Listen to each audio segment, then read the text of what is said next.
اللہ تعالیٰ نے رزق کے 16 دروازے مقرر کیے ہیں اور ان کی چابیاں بھی بنائی ہیں۔ جس نے یہ چابیاں حاصل کر لیں وہ کبھی تنگ دست نہیں رہے گا۔ پہلا دروازہ نماز ہے۔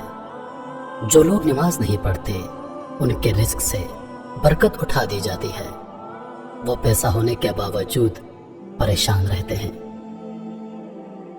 دوسرا دروازہ استغفار ہے۔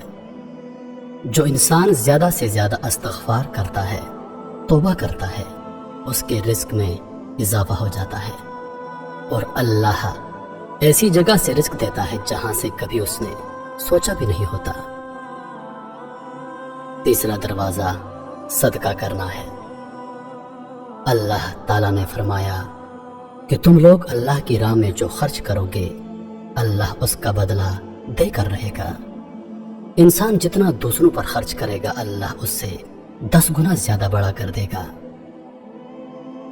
چوتھا دروازہ تقوی اختیار کرنا ہے۔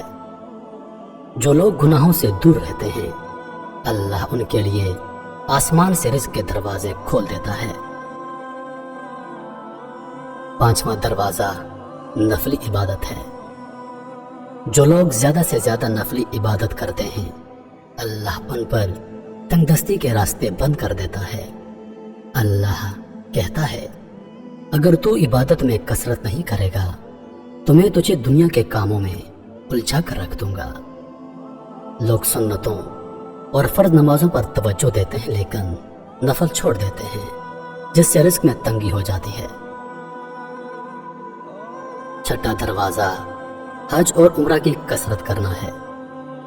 حدیث میں آتا ہے کہ حج اور عمرہ گناہوں اور تنگ دستی کو اس طرح دور کر دیتے ہیں جس طرح آگ کی بھٹی سونا چاندی کی میل کو دور کر دیتی ہے۔ ساتواں دروازہ رشتہ داروں کے ساتھ اچھا سلوک کرنا ہے۔ ایسے رشتہ داروں سے بھی ملتے رہنا جو آپ سے قطع تعلق ہوں۔ آٹھواں دروازہ کمزوروں کے ساتھ صلح رحمی کرنا۔ غریبوں کے غم بانٹنا، مشکل وقت میں کام آنا اللہ تعالیٰ کو بہت زیادہ پسند ہے۔ نواں دروازہ اللہ پر توکل۔ جو شخص یہ یقین رکھے کہ اللہ تعالیٰ دے گا تو اللہ تعالیٰ اسے ضرور دے گا، اور جو شک کرے گا وہ پریشان ہی رہے گا۔ 10واں دروازہ شکر ادا کرنا ہے۔ انسان جتنا شکر ادا کرے گا اللہ رزق کے دروازے کھلتا چلا جائے گا۔ 11واں دروازہ گھر میں مسکرا کر داخل ہونا۔ گھر میں مسکرا کر داخل ہونا سنت بھی ہے۔ حدیث میں آتا ہے کہ نبی پاک صلی اللہ علیہ وآلہ وسلم نے فرمایا کہ اللہ فرماتا ہے کہ رزق بڑھا دوں گا جو شخص گھر میں داخل ہو کر مسکرا کر سلام کرے۔ 12واں دروازہ ماں باپ کی فرما برداری کرنا ہے۔ جو آدمی ماں باپ کی فرما برداری کرتا ہے وہ شخص کبھی تنگ دست نہیں ہوگا۔ 13واں دروازہ ہر وقت باوضو رہنا۔ جو شخص ہر وقت نیک نیتی کے ساتھ باوضو رہے اس کے رزق میں اللہ تعالیٰ کبھی کمی نہیں ہونے دیتا۔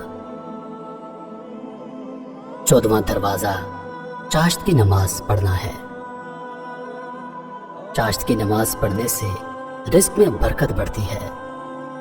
حدیث میں آتا ہے کہ چاشت کی نماز رزق کو کھینچتی ہے اور تنگ دستی کو دور بھگا دیتی ہے۔ 15واں دروازہ سورہ واقعہ پڑھنا ہے۔ سورہ واقعہ پڑھنے سے رزق بڑھتا ہے۔ 16واں دروازہ اللہ تعالیٰ سے دعا مانگنا ہے۔ جو شخص جتنا صدقے دل سے اللہ تعالیٰ سے مانگتا ہے اللہ تعالیٰ اس کو اتنا ہی عطا کرتا ہے۔ محترم عزیز دوستوں، میں امید کرتا ہوں کہ ویڈیو آپ دوستوں کو پسند آئی ہوگی۔ ویڈیو پسند آ جائے تو لائک اور شیئر ضرور کر دیجیے گا، اور آنے والی نئی ویڈیوز کے لیے ہمارے چینل کو سبسکرائب کر دیں اور ساتھ میں موجود گھنٹی کے بٹن کو ضرور دبائیں تاکہ ہماری ہر نئی آنے والی ویڈیو سب سے پہلے آپ تک پہنچے۔